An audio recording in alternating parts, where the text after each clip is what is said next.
Sgwn i ble mae'r ffasionistas nesaf yn cuddio. Be am Wrecsam? Camerâu y lle aeth yno i weld sut steiloedd i'w gael yn y gogledd ddwyrain.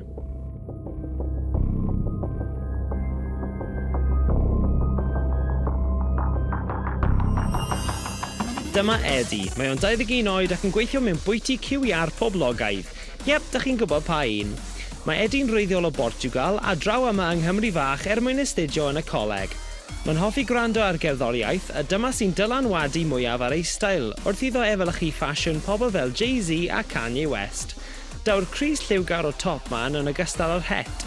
Guess yw make a watch a daw'r trowsus make fen church o'r siop banc. Nike yw make esgidiau llachar glas, a dwi'n siŵr y byddwch chi'n cytuno bod Eddie'n llwyddo i gyflawni'r edrychiad ffasiynol ond sparti yr oedd yn ceisio mynd amdani. Felly llongyfarchiadau Eddie, ti'n edrych yn smart iawn.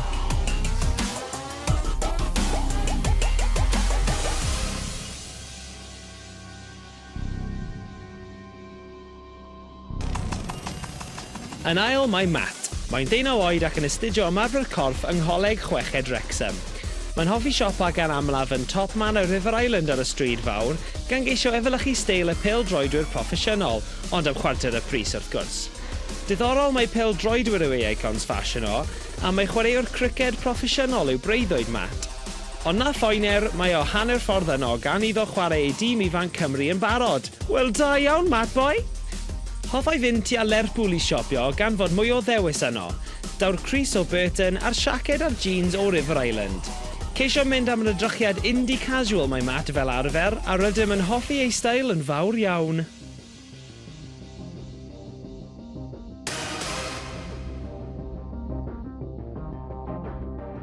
Dyma Katie o Langollen sydd yn gweithio mewn siop ddillad. Mae hi'n chwilio ar y we am ddillad gan amlaf ac yn ddarganfod llawer o bethau ar Etsy.com.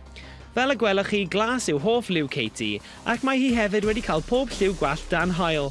Mae hi'n joio clasio patrymau, y mwy o clashes y gorau byddi hi.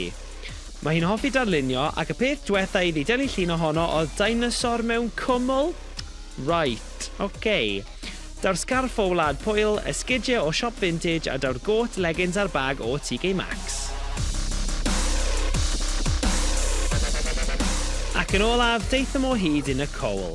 Mae hi'n astudio gofal plant mewn coleg yn Wrecsam ac yn 20 mlwydd oed. Roedd Nicole yn hoffi chwarae pêl-droed pan yn iau, ond erbyn hyn mae'n mynd allan gyda'i ffrindiau yn llawer mwy o hwyl.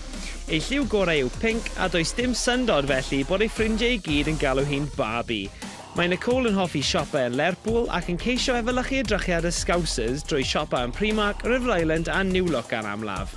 Daw'r ffrog a'r bag o Primark a'r pumps hafaidd gwyn o New Look.